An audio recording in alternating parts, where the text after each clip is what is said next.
Handina Mwana anenge rombe zvakare. That's our next song. I'm a dancer, also a musician, a healer. Oh, no, no, no. Should I people in the clouds? Yeah!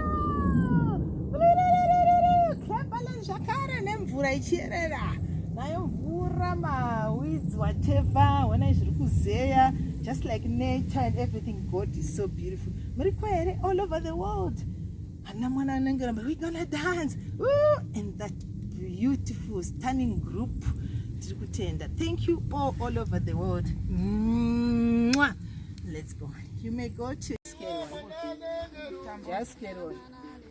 You shoot it. You shoot it. I shoot it.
afternoon everybody.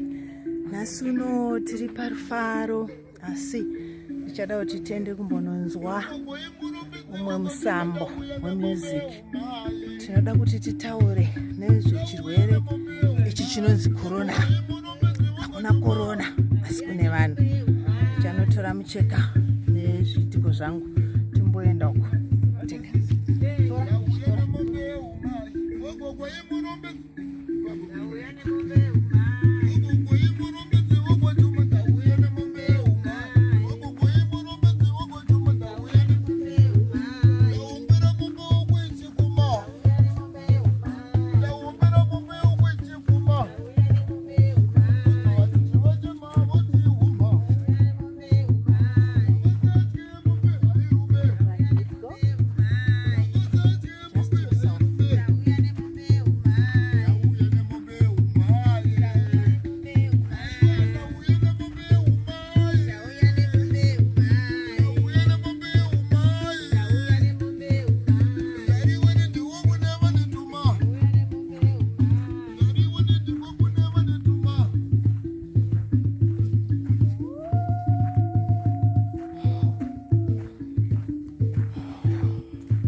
Are you still there, my radio? Or maybe someone's told you, hallelujah!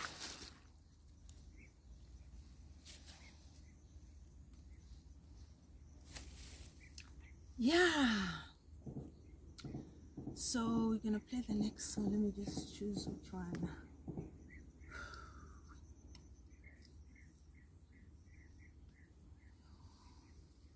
Play by USB drive.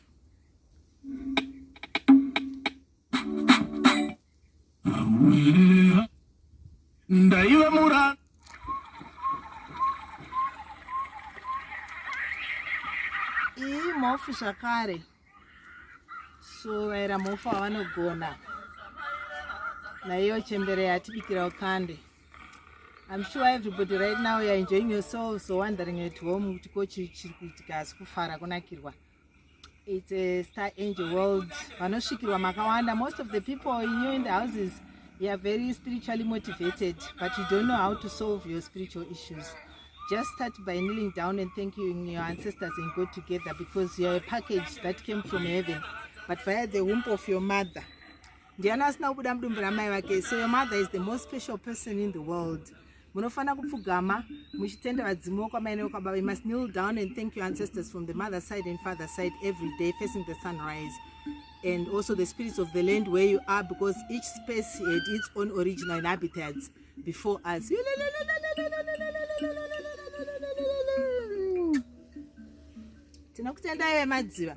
Then you must also thank the spirits of the land, vanambuya nehanda, vanachaminuka, vanashaka, vanakagui, nevematimana, the spirits that guard the four corners of the world, and also the spirits of your ancestors from the mother side and father side.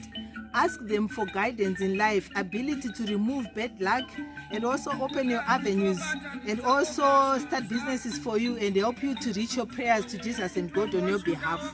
Because Mkasadaro, you'll be very short-founded. I tell you, without culture, you're all dead and buried, and without water, you're all dead and buried. So you must also thank the spirits of the water in your prayers, regardless of which church you are. And which is very important. Cleanliness is close to godliness. So I'm just a teacher. Right now, let me tell you, there's one issue. Pane nyaya matombo inonzi nombotombo or crystal meth. Chiitiko ichi chiri kuwanika muvana, the youth, the adults, all churches and everybody that's concerned. So chini chiri kuwana vanhu, but I'm not for it, I'm not against it.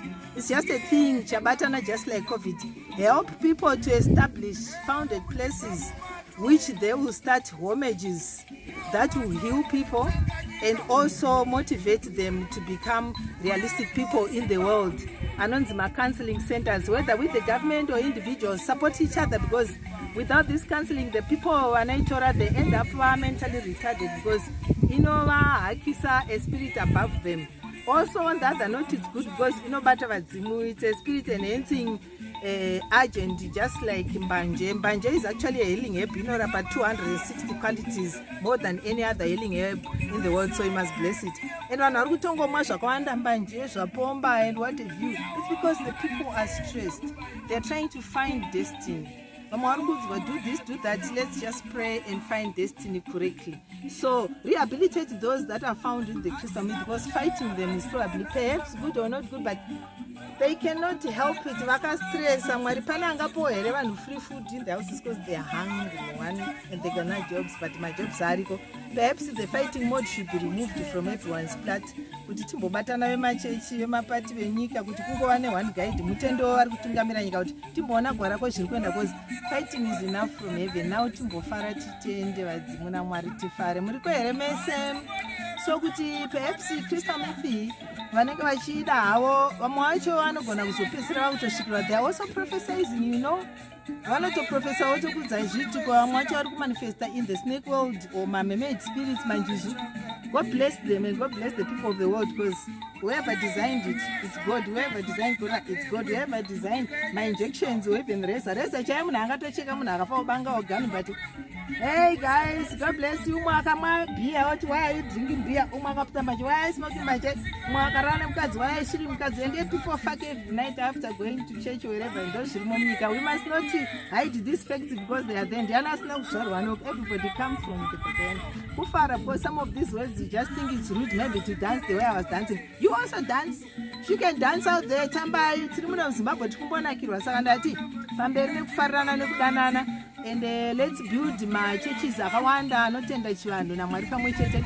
Let's also have Maria centers anenge aine mafarms, vanhu vacho vari kurehabilitatwa bit street kids or mupengo njero, whoever kuisa these people, because they are all people wopuwa minda vorima havo muchivapa vegetable plants even livestock plants. Moshare now half government, half the donor, half the people concerned to share or something, because others have got money but don't know where to put it. Others don't have money but can do it for them. God bless you. God bless you, everybody in Zimbabwe particularly, and all the other worlds beyond. I want to just give you a short talk. 1, 2, 3, 4, 5 minutes. I hope you enjoyed my Handina Mwana anenge rombe session dance. I'm inviting all the musicians out there to see kuti ndiana anogona kunyatsa ijema tigoitamba zvakanaka variko, because tinofana kubatana musicians ese, because we all come from a very one planet and a very one God. So we all love you all over the world, and muregerana vanotadzirana just thank your ancestors and go together. That's all. That's the teaching for the day. And all people, all worlds, and all governments embrace a culture pa upenyu. You know more davano, you know more dazun. Nejo tumsevene jingjung society. Mwachendo uku, mwachendo uku. There. Last time we fara right. We're gonna dance another song ya mambo duts shakari. Then after that one, I'll turn it free music and then we go. I hope you guys enjoyed our day today. Thank you all. Bye bye. We're gonna stop here and then we'll shoot in another 5 minutes or so.